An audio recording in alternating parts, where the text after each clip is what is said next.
On n'apprend pas à être mère, on le devient. C'est un chemin. Ce leitmotiv revient souvent quand on devient mère. Quand je suis devenue mère, je me suis parfois sentie très seule dans ce chemin parsemé d'inconnus et il s'avérait parfois plus compliqué et difficile que je ne l'aurais cru. Quand j'ai écrit mon livre Vie de femme, vie de mère, j'avais très envie d'aborder le sujet du burn-out maternel et des douleurs en lien avec la maternité. J'avais envie de libérer la parole des femmes, des mères, pour leur permettre d'oser dire et poser des mots sur une souffrance ou une expérience qu'elles mettaient sous silence. J'avais envie de transmettre ma parole de femme et d'apporter ma petite pierre à l'édifice, partager mon chemin de résilience, mes outils pour contribuer à plus d'alignement et de clarté dans la vie des femmes. Et c'est ainsi que j'ai construit ce petit questionnaire ludique pour partager l'expérience de différentes femmes, différents vécus, différentes approches. Si à l'écoute de ce podcast, vous avez vous aussi envie d'apporter votre pierre à l'édifice, alors contactez-moi en message privé. En attendant, je vous souhaite un beau voyage, un beau partage et une belle expérience. Je suis Mélissa Nittenberg, Shakti, femme louve, chamane, tisseuse d'histoire et chanteuse d'âme. Je lead, j'écoute, je transmets, j'inspire et j'éveille. Un peu sorcière, un peu celle qui, un peu fée, je crée et guide les femmes à retrouver leur essence et à créer leur légende personnelle. Tisse ton histoire et retrouve ton plein pouvoir. Telle est ma devise.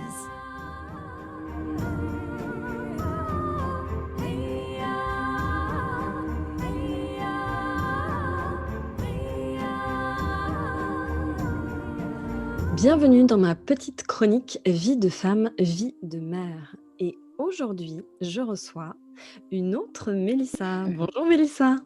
Bonjour. Alors Mélissa, toi tu es maman. Oui, Tu as combien d'enfants? j'ai 3 enfants. Ok, est-ce que tu peux nous dire les tranches d'âge, filles, garçons? Ouais. Alors j'ai 3 petits garçons. Ok. L'aîné a 8 ans et demi, le second a 6 ans et le troisième a 1 an. Waouh! Donc là, gros challenge, hein. Le dernier. Ok. Est-ce qu'il y a une particularité, quelque chose que tu as envie de partager sur ta vie de maman qui fait que voilà, c'est quelque chose qui te caractérise, qui est particulier à ta vie de famille? Je dirais que c'est une parentalité investie qui est assez intense et qui, me concernant, pour moi, la mère est toujours croisée avec des problématiques de travail parce que j'ai pas envie de choisir entre l'un ou l'autre. OK. Est-ce que ça veut dire que tu es passionnée par ton travail et que du coup, tu as envie aussi de mener ça de front, un peu comme une mammepreneur? Est-ce que ça serait ça? Ouais, alors mammepreneur de plus en plus, mais oui, passionnée par mon travail. Enfin, je suis investie dans ce que je fais et donc aussi dans mon travail. Et puis, par exemple, mon fils est né, il est né juste plus ou moins en même temps que ma thèse. En fait, j'ai écrit ma thèse quand j'étais enceinte OK. de lui. Mon cadet, il est né sur le terrain en Nouvelle-Calédonie. Bon, voilà, c'est croisé en fait. Ça OK. se lit. OK. Bon, on va commencer le questionnaire. Du coup, ma première question à te poser, c'est quel est ton plus beau souvenir de maman? Je sais pas trop, j'en ai plein. Je pense que le plus fort pour moi, ça a été la rencontre physique avec mes enfants, en fait, leur naissance. Alors, c'est pas tellement original, mais je Mmh. pense que ça fait partie, voilà, le plus beau, je sais pas, le plus fort, ouais, je pense. OK. Quelle a été ta plus grosse galère de maman? Euh, je- un des gros défis pour moi, ça a toujours été ouais, je pense que c'est, on va dire, la plus grosse galère, ça sera c'est les conséquences de lâcher prise, voilà, flexibilité, adaptation, repenser les emplois du temps, l'organisation 100 fois, 45 fois. Je pense Ok. que ça, c'était, voilà, ça a pu être source de galère, quoi, Ouais. Est-ce que tu on as va un dire. exemple précis d'un moment où ça a été un moment difficile, plus particulièrement pour toi à gérer? Ben, je me rappelle par exemple la fin de ma première grossesse où ben, j'ai rendu ma thèse 15 jours vraiment avant le terme. Mmh. Et donc, il y avait cette pression-là, il fallait vraiment que je termine, quoi. Ouais. Donc, il y avait ça. Et puis, je pense à quand notre second est né, ben, enfin, ouais, on était donc à l'autre bout du monde et on a déménagé, on est parti d'une île pour une autre. Et puis, faire du terrain, il fallait concilier le terrain. Ouais, voilà, c'est ça. Alors, c'est pas très clair, mais c'était le temps que j'arrive à mon idée. Je pense que le plus gros, c'était sur le terrain avec mon deuxième qui avait 1 an, enfin même pas, qui avait 10 mois. J'avais un dossier de candidature pour un poste à l'université à faire en même temps, Mmh. du terrain donc, et on venait de déménager et, d'une île à l'autre. Enfin, il y avait tout un tas de logistique à penser entre les choses qui repartaient en France, les choses qu'on vendait, les choses qu'on prenait sur l'île dans la voiture qui arriverait un mois plus tard, les choses qu'on prenait avec nous dans l'avion. Voilà, et puis tout ça dans un contexte où ben, on habitait dans une maison dans la forêt où il n'y avait pas d'internet, bien sûr, il n'y avait pas vraiment d'électricité non plus, pas d'eau courante. Et bon, ça a l'air très. C'était pas hard, mais il y avait beaucoup, beaucoup de choses à penser en même temps, et ça, c'était difficile, par exemple. Oui, j'imagine. Avec l'arrivée d'un bébé, c'est c'est un peu stressant. Est-ce que l'image que tu avais des mères a changé entre avant ton premier enfant et après? Et si oui, c'était quoi, toi, l'image que tu avais avant, d'être mère? Quelle image de la des mamans que tu avais avant? Je sais pas trop, je crois que j'en avais plusieurs. J'avais assez facilement en tête des catégories du genre mère poule, mère autoritaire, voilà, mère je m'en foutiste, mère cool éventuellement. Voilà, j'avais un peu ces étiquettes-là. Et en fait, je crois que ce qui a peut-être changé le plus, c'est la nuance en fait que j'apporte maintenant à tout, enfin que j'apporterai à ces catégories que j'utilise plus tellement en fait, je pense, qui font plus sens pour moi. Euh, et puis voir comme bah, en fait selon les moments, selon les situations, bah, tu vas être peut-être plus l'un ou l'autre. Mmh. Alors après, il y en a qui sont pour différentes raisons coincés ou qui répondent à Mmh. ces schémas, je pense. Voilà, me concernant, c'est ça, c'est plus me rendre compte aussi que bah, déjà, c'est pas figé. Euh, Mmh.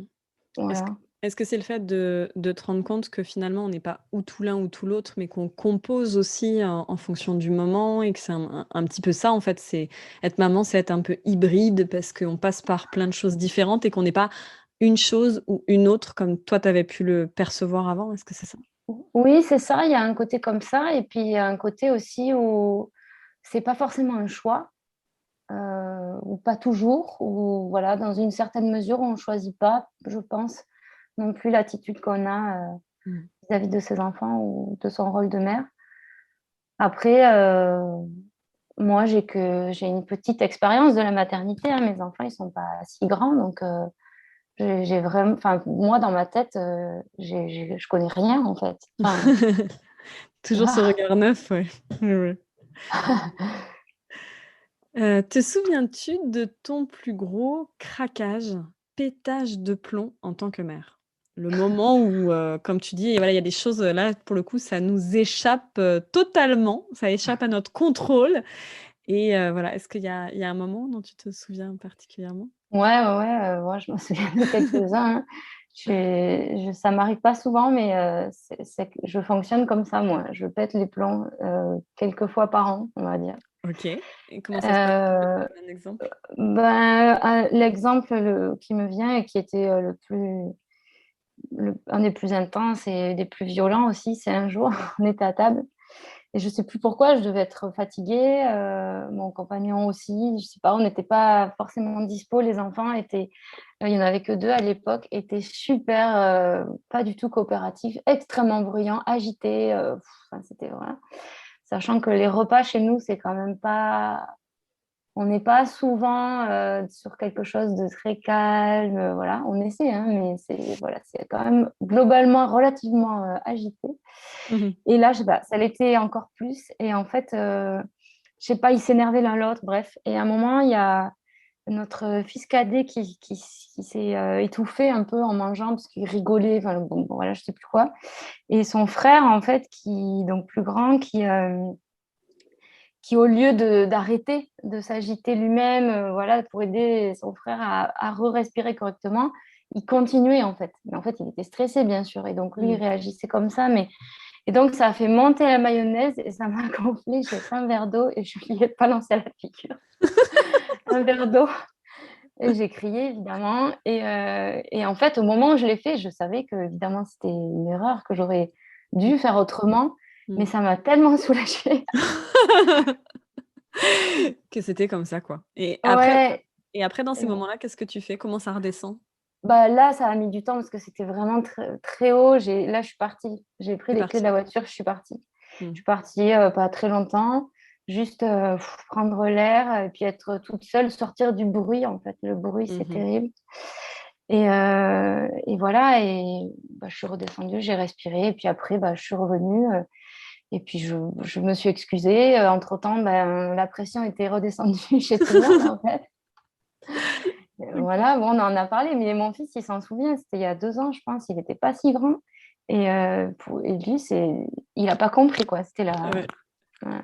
Le craquage, et pétage de plomb de ma maman. Ouais, voilà. Mais bon, c'est comme ça, on n'est pas des machines, Non. Quelle a été ta plus grande leçon sur ton chemin de maman? hein. Je pense que la plus grande leçon, c'est que ben, la vie vaut le coup, quoi. La vie vaut le coup d'être vécue et avoir des enfants, ça peut, je sais bien que c'est pas pour tout le monde le cas, mais ça peut.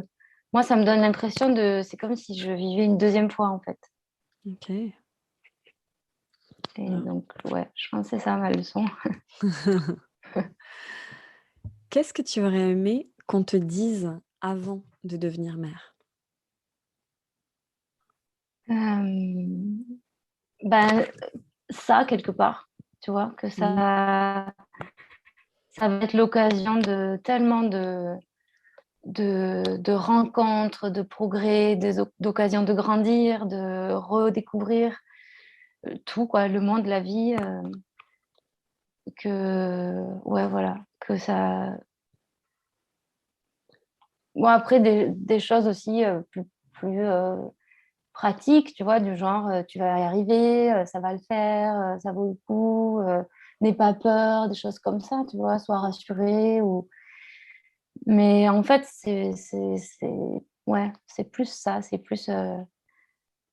Tu vas voir, C'est superbe. tu vas grandir, quoi. Ouais, tu vas Ouais. grandir.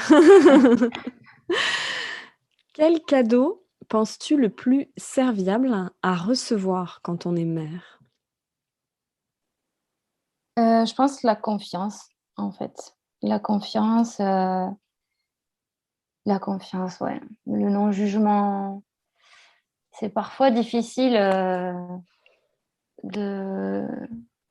En tout cas pour moi, Mmh. je trouve que c'est parfois difficile d'être confronté aux autres. Alors pas tant au regard que juste aux façons de faire, en fait. Mmh. Et ouais, je trouve que Un regard bienveillant, une présence bienveillante, en fait, pour une maman. juste Tu la penses que c'est ça? tolérance, en fait. Mmh. Voilà, une très grande tolérance parce que ben, tout le monde fait du mieux qu'il peut, en fait, OK. en gros. Et si tu avais à offrir quelque chose de physique à une maman comme cadeau, qu'est-ce que tu lui offrirais? Physique, Mmh. j'allais dire un objet, tu veux dire? Pas forcément. Ah, Il y a eu plein de choses qui ont été proposées par d'autres mamans. Qu'est-ce que toi t'offrirais à une maman pour lui ah rendre ben service? moi, je lui donnerais mon temps, hein. Je lui Yes. donnerais du temps pour garder ses enfants ou pour être avec elle ou pour l'écouter ou pour... Ouais, on retrouve la notion de la confiance, de la bienveillance, en fait, de Ouais, faire ça ouais, en prendre du temps. ouais. Ou beaucoup d'argent pour qu'elle s'achète des services qui peuvent Yes. faire du bien, mais voilà, j'ai plus de temps à donner que d'argent pour le moment. Ça marche. Mais ça a de la valeur aussi, c'est important. Ouais. Maman rime avec accouchement, rime avec allaitement. C'était comment pour toi? Alors, c'était très différent, les trois accouchements très, très différents. OK. Le premier, c'était étonnamment ou pas d'ailleurs, mais moi, j'étais pas stressée. J'avais pas peur. Je faisais pas la fière, hein. Je me disais pas trop cool, ça va être facile et tout, pas du tout, mais je sais pas, j'avais confiance. Je me disais, bon, bah, de toute façon, je suis pas la première. Enfin, biologiquement, le corps, il sait faire ça. Je suis bien préparée, je suis bien entourée, donc j'avais confiance. Mmh. Voilà, c'est un accouchement qui a été très long. Parce que ouais, je sais plus exactement, mais bon, travail actif 27 heures à peu près, si je me souviens bien, je crois que c'était ça. Et mais moi, on était dans notre bulle en fait. Mmh. Voilà. Puis en fait, j'ai même eu du mal à imaginer qu'il allait naître. C'est-à-dire qu'à un moment donné de l'accouchement, mais en fait, tu sais, t'entends tellement pour le premier, c'est long, tu vas voir, c'est long, parfois c'est super long et tout. Et donc, je me suis dit, bon, faut pas être pressé, quoi. Et Mmh du mh. coup, j'étais vraiment focus, instant présent, tu vois. Mmh Et en mh. fait, à un moment donné, bon, je commençais à fatiguer quand même, faut dire ce qui est. Et en fait, la sage-femme me dit, ah, mais en tout cas, ce bébé a des cheveux.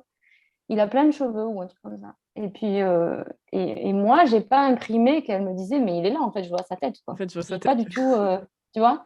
Donc en gros, et moi j'étais partie, j'aurais pu faire encore, enfin dans ma tête, tu vois, c'était sans fin quoi. Et à un moment, j'ai pas, et c'est mon compagnon qui me dit, mais attends, mais elle te dit qu'elle voit ses cheveux, t'as pas capté que juste t'étais à la fin quoi. Et non en fait, j'étais OK. en auto-hypnose totale.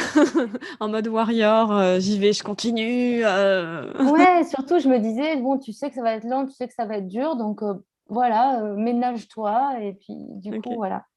Et pour ton Et deuxième la deuxième fois, voilà, alors le deuxième, c'était différent, c'était beaucoup plus rapide. mmh. Bon, c'était pas non plus express, hein, ça a duré 7-8 heures, je crois, en tout, vraiment, Mmh. voilà. Mais comme j'étais restée sur mon truc, que ça dure hyper longtemps, je me préparais et je me disais, putain, mais je vais pas y arriver, c'est horrible, c'est trop intense, je peux pas Mmh. faire 2 jours comme ça. Et en fait, bah, c'était déjà presque fini, quoi. OK. Donc, voilà. Et Et le le dernier, troisième, comment voilà, tu le à la poste? troisième, non, pas du Pas du tout, tout? pas du tout. J'aurais adoré. Et en fait, je crois que ça m'a un peu joué des tours. J'étais un peu impatiente, je crois. Et ça, c'est pas bien d'être impatient. Non, bah, déjà, c'était confiné. Donc, tu vois, on pouvait pas se déplacer dans les couloirs. On pouvait pas, voilà, c'était une ambiance quand même particulière à la maternité.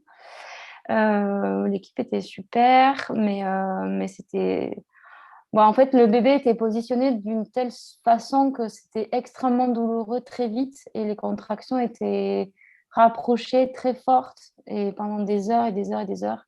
Et au bout d'un moment, j'étais épuisée. Et pour celui-là, j'ai eu une péridurale, chose que je n'avais pas eu pour les deux autres. Et en fait, au moment où et la sage-femme me disait, mais, oh, mais ça m'embête parce que c'est tellement loin de votre projet et puis vous l'avez déjà fait 2 fois et tout. Et puis, elle me dit, mais bon, voilà, c'est comme vous voulez, personne ne vous juge et tout. Et elle me dit, écoutez, c'est vous qui décidez, donc voilà. Et puis, je lui ai dit, non, mais en fait, là, de toute façon, péridurale ou pas, j'aurai pas de médaille, donc donnez-moi une péridurale et ça va me soulager. Et donc, elle était plus embêtée que moi. Et voilà. Et en fait, sur le moment, ça m'a vraiment soulagée, effectivement. Mmh. Et parce que le travail n'avançait pas, en fait. C'était resté Mmh. bloqué à 4 pendant, je sais pas, genre 6-7 heures de travail actif hyper intense. Donc, c'était vraiment, psychologiquement, c'était super dur. Bon, voilà, il y a eu des hauts, des bas. Et puis après, ben, sous péridurale, elle était très bien dosée. Donc, je ressentais quand même toutes les contractions et tout, mais c'était moins la folie, quoi. Mhm. Et puis, sauf que le bébé descendait pas. Il bougeait pas, il bougeait pas, il bougeait pas, parce que moi, je bougeais plus non plus, forcément.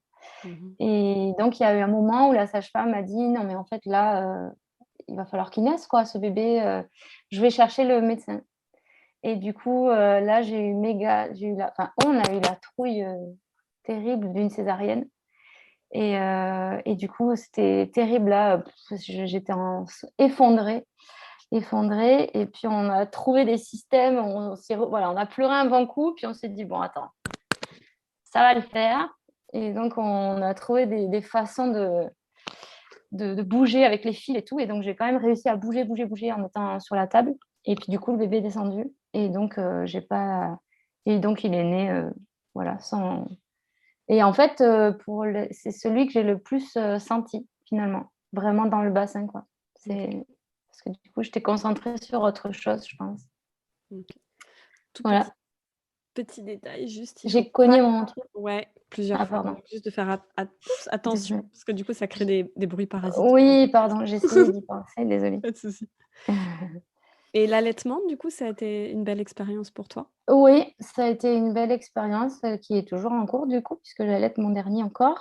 Mhm. Euh, j'ai allaité sans souci. En fait, je pense qu'on m'a bien conseillé. J'ai été bien entourée pour la toute première fois. Mhm. Et du coup, ça s'est très bien passé. J'ai allaité un peu moins de 2 ans, 18 mois par là. Mhm. Et bah, du coup, pour le deuxième, ça s'est fait facilement aussi. Et pour le troisième aussi. Ok, Donc, voilà. belle expérience. C'est quoi qui te fait toujours autant réagir dans ton quotidien de maman? Les disputes entre les enfants. Ça, c'est quelque chose qui est très difficile à supporter. Euh, ouais, ça, c'est vraiment. Surtout les cris, en fait. Mmh. Et plus ça va, et moins je les supporte. OK. Ça marche. Ouais, ça, c'est les disputes. Et en plus, ouais. Et en fait, à chaque fois que c'est difficile pour moi, j'ai en tête, parce qu'en fait, j'ai des souvenirs très précis d'adultes, notamment mes parents, mais pas que, qui nous disaient qu'avec ma sœur, enfin, une de mes sœurs, on se disputait énormément. Mais arrêtez de vous disputer. Enfin, je les entends, toutes ces voix-là. Mmh. Et je me rendais pas compte à quel point c'était infernal pour les adultes autour. Les enfants qui se disputent, quoi. OK. Que penses-tu avoir dépassé en tant que mère? Des peurs, je pense, des limites aussi. Mmh. Euh, Des peurs de quoi? des peurs de ne pas y arriver, je pense. Mmh. Euh, et puis, ouais, plein de peurs qui ne sont pas forcément verbalisées ou identifiées de manière très précise, mais des choses qu'on peut ressentir et que finalement, quand on regarde en arrière, quoi, on se dit, ah ben en fait, ah ouais, si en fait c'était possible, ou on a réussi ça, ou on y est arrivé. Mmh. Voilà. Quelle est la première chose que tu fais pour souffler et te ressourcer? Euh, Ça dépend un peu du moment de la journée. Si c'est le matin tôt, ça va être plutôt du yoga. Mmh. Si c'est le soir, ça va être plutôt me poser sur le canapé avec une tisane Mmh. et mon téléphone, chose que je fais depuis le confinement, que je ne faisais pas du tout avant. Ouais, ça peut me faire du bien aussi. Euh, mais après, j'adore faire du vélo, aller faire un tour, bouquiner, écouter de la musique, j'ai pas dit, ou jouer de la musique aussi. Euh, ouais, plein de choses différentes. Ça dépend de Mmh. la saison. OK. À quand remonte ta dernière soirée juste pour toi? Ouh, alors soirée juste pour moi. Bon, déjà, moi de base, je suis pas très soirée, hein, c'est pas trop mon truc. Mmh. Euh, Mais je crois que la dernière soirée où j'étais donc sans aucun enfant, Mhm. c'était, en mars, donc ça fait quoi? 3 mois? Avril, mai, juin, ouais, 3 bons mois, où je suis allée rejoindre, j'avais des collègues à moi qui faisaient un stage, de terrain avec des étudiants, à nous Mhm. et qui étaient pas très, très loin de chez moi et je suis restée avec eux, assez tard Mhm. et voilà, un repas du soir sans ma famille. Mhm. C'était cool. Ok. Et à quand remonte ton dernier week-end entre copines? Alors ça, je sais je sais même pas, s franchement, j'en sais rien. Ça doit remonter à quand j'étais à la fac ou Ok. genre il y a 15 ans ou je sais pas. J'ai jamais trop fait ça. Je suis pas Mhm. anti, copine, hein. Mhm. J'ai plein de relations avec mes amis et tout, mais des week-ends entre copines juste, j'ai jamais trop fait ça. Mhm. Enfin, voilà, c'est pas quelque chose qui me Qui te manque ou nourrit, qui me nourrit spécialement, ouais, voilà. Ça fait Ok. pas donc c'est il y a longtemps. Parfois, tu sais qu'il ne faudrait pas, mais c'est plus fort que toi, tu le fais quand même pour tes enfants. Genre le truc, «Ah OK, oui, je l'ai fait, je sais, je devrais laisser en autonomie ou je devrais pas faire ci ou ça», mais peut-être tu le fais quand même. C'est quoi pour toi? Ah oui, je pensais, tu vois, en entendant ta phrase, je pensais, j'allais te dire crier. C'est quelque chose Oui. que je sais qu'il faudrait pas que je fasse et que Mmh. je fais trop, hem, mais que je fais pour eux et que je devrais pas, ben, anticiper des difficultés. C'est quelque chose que je devrais pas, peut-être. Ouais. Par Hem, exemple, tu un exemple particulier de quelque chose que tu fais? je sais pas, peut-être, vouloir trop, expliquer les choses en amont, alors qu'il y a peut-être pas besoin ou me dire que peut-être ils vont supposer qu'ils vont peut-être vivre un truc difficile alors qu'en fait, pour moi, peut-être ça c'est difficile ou c'était difficile quand j'étais enfant, mais pour eux, non. Mmh. Heu Je sais pas, tu vois, j'ai un exemple qui me vient, c'est pas exactement je me souviens pas avoir fait quoi que ce soit, mais que ça illustre un peu ça. Quand notre aîné est rentré à l'école la première fois, donc il était petit, il avait tout juste, 3 ans, je crois et donc on était en Nouvelle-Calédonie et en fait, on n'était pas spécialement inquiets, mais en fait, il a été appelé et puis, tu vois, tous les enfants traversaient, c'était une mini école dans une tribu, paumée dans la brousse, mais il connaissait personne et c'était le seul blanc d'ailleurs de l'école. Bref et en fait, quand la maîtresse a appelé son nom, mais il a traversé la cour avec une détermination, ça nous a fait halluciner, quoi et tu vois? Et on n'était pas vraiment inquiets, mais on se disait: «Est-ce que ça va le faire? Comment il va réagir?» tout ça Mmh. et en fait, pour lui, c'était OK, quoi. Il s'était dit que quand ça serait le moment, ben, il allait tracer tout droit et il y Mmh. aurait pas de problème. Donc peut-être ce genre de choses, anticiper des éventuelles difficultés. J'ai pas d'exemple, vraiment Mmh. plus parlant. OK. Quelle est la chose. Je sais pas si ça répond? Pardon, je sais pas si ça Si, ouais, ouais, ouais, bah, après il y a des mamans, par exemple, qui vont systématiquement préparer le cartable, aller ranger la chambre, enfin, tu vois? Faire à la mmh, place d'eux, mais parce que tu mmh, veux voilà, tu sais que tu dois pas le faire, mais tu le fais, mais je trouve que ça aussi, c'est une belle manière aussi de poser que des fois on veut avoir cette tendance à, comme tu dis, à encadrer, à poser des choses encore plus, alors que comme tu dis comme tu l'as dit par l'exemple, ton fils, il était prêt et il y avait pas de souci par rapport à ça. Donc si, si, ça mmh, répond. mmh. Quelle est la chose dont tu es le plus fière en tant que mère? Oh bah, juste d'être mère, en fait, ça me OK. va. Vie de femme, vie de mère, vie de couple, ton expérience de ça, c'est quoi? Heu, Bah, moi, je suis toujours en couple, avec le papa de mes enfants, avec qui j'étais en couple déjà depuis, 6 ou 7 ans quand, on a eu notre premier.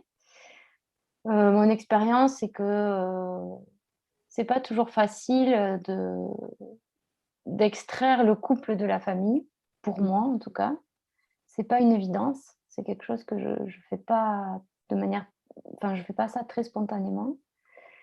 Voilà, j'essaie d'être un peu plus, attentive à ça parce que je sais que c'est important et que c'est la base, mais ce que mon expérience, c'est aussi que ça change, ça fluctue, voilà, au fur et à mesure des moments, de la vie, des besoins du moment, des impératifs, de l'état de mental dans lequel, ben, on est l'un ou l'autre à ce moment-là. Les besoins vont être différents aussi, mais moi, ce que j'observe, c'est que ça enfin, nous concernant, en tout cas, ça évolue, ça Mmh. change, quoi.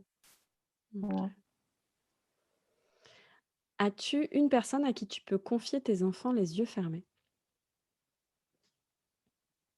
Oui, il y a plusieurs personnes, à qui, je peux confier les enfants les yeux fermés. Après, ça se fait pas toujours parce que c'est des gens qui sont loin. Après, ou en fait, je veux dire, oui, il y a plusieurs personnes à qui je confierai mes enfants les yeux fermés, hem, mais après ça dépend de la durée. Il y en a à qui je confierai Ouais, les yeux fermés pour, 1 heure et d'autres pour, 1 semaine ou 10 jours OK, ou 3 jours, voilà. OK. Selon En des plus de circonstances. leur père évidemment, mais c'est pas lui, Mmh. je lui confie pas, enfin, ce sont Oui. ses Non, non, enfants non, donc on est bien d'accord, c'est des personnes externes. OK. Donc tu as les repères, tu as les gens, c'est courte durée, longue durée, il y a oui, des trucs comme ça. oui, Mmh. voilà, c'est ça et puis ça dépend des moments de l'année, enfin, mais oui, il y a des gens, en qui j'ai complètement confiance, ouais. Perfectionniste, exigeante ou contrôlante? Entre ces 3 mots, lequel te parle le plus et pourquoi? Hem, Ils me parlent tous un peu, contrôlante, parce que je pense que c'est un aspect de ma personnalité qui tend à s'amenuiser. En tout Mmh. cas, que j'essaie de laisser derrière moi le plus possible. Je pense que ça marche quand même. De manière générale, pas spécialement dans la maternité. Ensuite, j'essaie d'être de moins en moins perfectionniste parce qu'en fait, c'est sans fin, Mmh. mais je reste exigeante. Mais pas spécialement dans ma maternité, c'est quelque chose qui je suis assez comme ça, OK. vis-à-vis des autres, de moi, des choses, vis-à-vis de tout, quoi. Mmh. Je dirais exigeante, c'est celui qui me correspond le plus, je pense, aujourd'hui. OK. Et pourquoi? Hem, J'aime bien les choses bien faites. Heu et puis, en fait, c'est que j'ai tellement envie de faire plein de trucs, qu'il y a tellement de choses que je trouve intéressantes qui valent le coup d'être, expérimentées, d'être, tu vois, approchées, je me dis, si on n'est pas exigeant, mais on passe à côté de On plein de passe à choses, côté de quoi. quelque chose? Mmh. Ouais, mais je dis pas que j'ai raison, hein, je sais très bien Mmh qu'il y mh. a d'autres façons de voir les choses, mais pour moi, ça se manifeste comme ça. OK. Dans ta vie de mère, qu'aurais-tu aimé changer ou faire différemment? Ben, à la fois tout et à la fois rien. Tu vois? Parce que si tu changes, bah, forcément, c'est plus ta vie, donc ça serait As-tu pas la même situation, tu vois? Ouais, une Mais petite chose que tu aurais aimé voilà, faire différemment?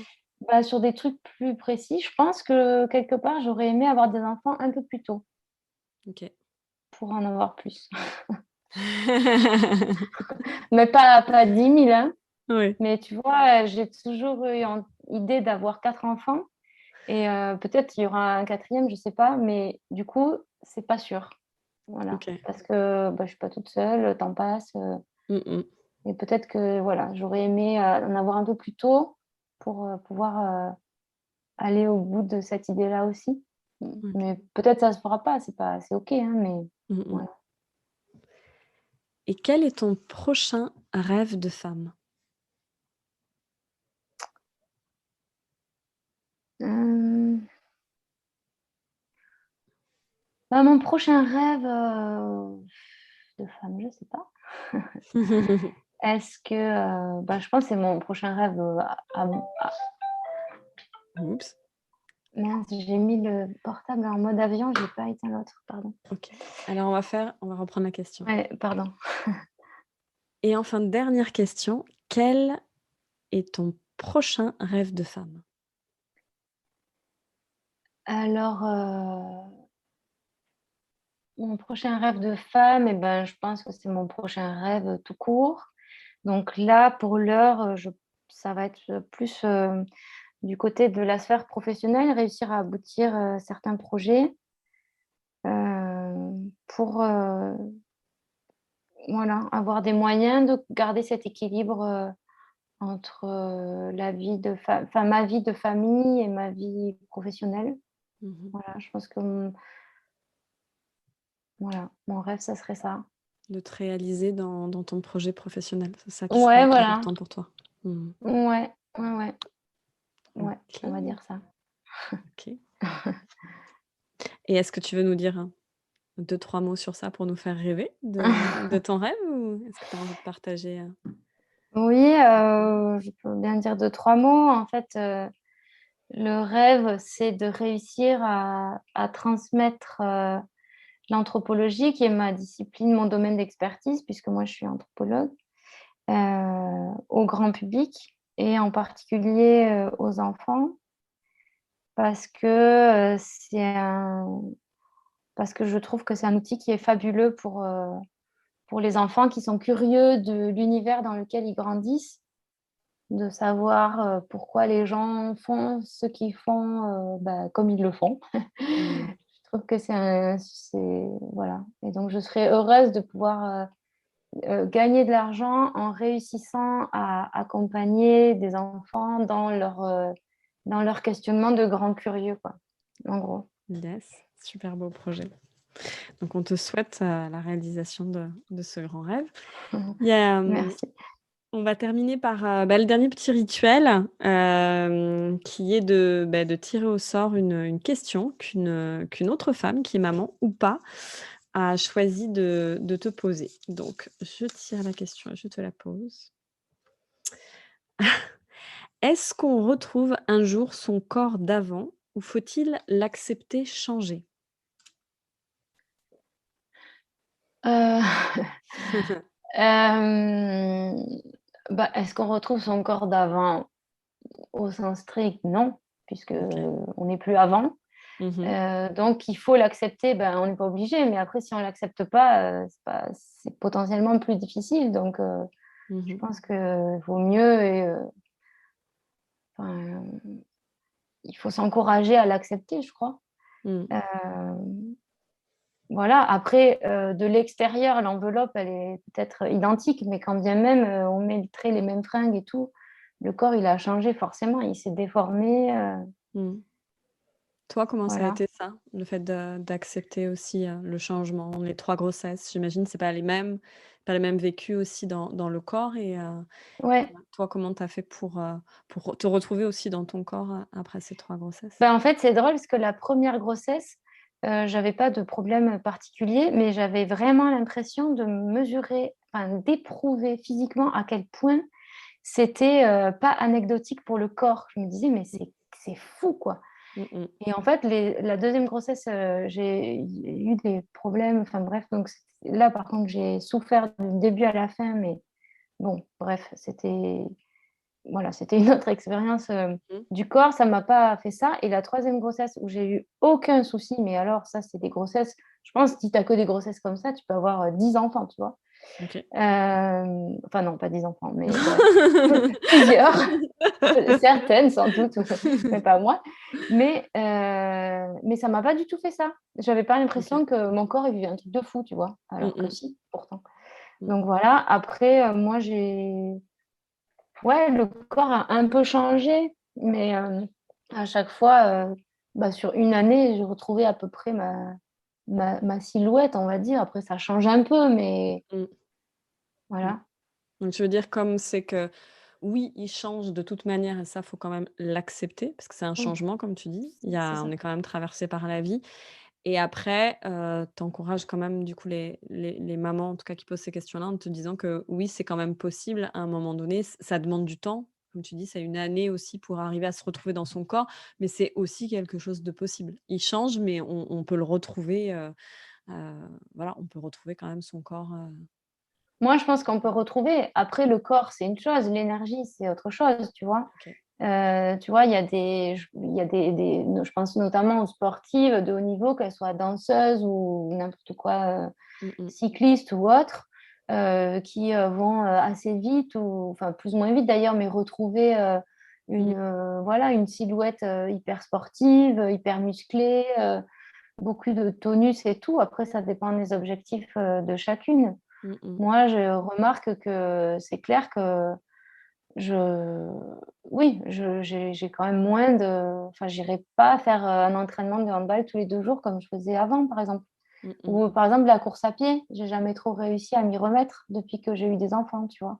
OK. Par exemple, c'est quelque chose que je faisais pas mal avant, à un moment, Mmh mh. et puis j'y arrive pas, quoi, c'est trop dur, mais par contre, bah, ça n'empêche pas de faire du sport quand même. C'est juste, Mmh mh. voilà, mais parce que pour moi, c'est pas une priorité la course à pied. Ça me va très bien de faire du vélo ou d'aller nager ou je sais pas. Mmh mh. Mais je pense qu'il faut être à l'écoute de nos besoins qui changent aussi, en fait. Mmh. Ça évolue en fait. Notre corps évolue, Bah, nos besoins évoluent aussi du coup dans le temps. ouais, c'est ça. Et ouais, les besoins, physiques en particulier, moi, chez moi, c'était très fort enfin, le changement de ces besoins physiques. Mmh. Parce que je pense qu'avant d'avoir des enfants, j'ai jamais eu besoin, enfin, j'ai jamais trop ressenti le besoin de me reposer, par exemple, OK. tu vois? Mmh mh. Maintenant, ça m'arrive. Ça m'arrive maintenant, je le sens bien. Non, non, des fois, je me dis: «Bah non, ce soir, non, j'ai la flemme, en fait». J'ai la flemme, je fais plus, je fais plus. Bon Ouais, bah, on va rester sur cette belle image aussi d'être mère, c'est aussi apprendre à écouter aussi ses besoins, son corps et qu'il y a des choses ouais. qui évoluent aussi dans le temps. Ainsi s'achève notre session de questions. Mélissa, je te remercie pour toute l'énergie, tout le partage, la générosité aussi de ton partage et ta sincérité. Merci beaucoup pour ta confiance aussi dans cette entrevue. Je vous invite à me retrouver dans le prochain podcast et à mettre des commentaires, des likes et à m'envoyer vos questions ou à me contacter si vous aussi vous voulez partager votre vie de femme, vie de mère. À très bientôt. Merci, Mélissa.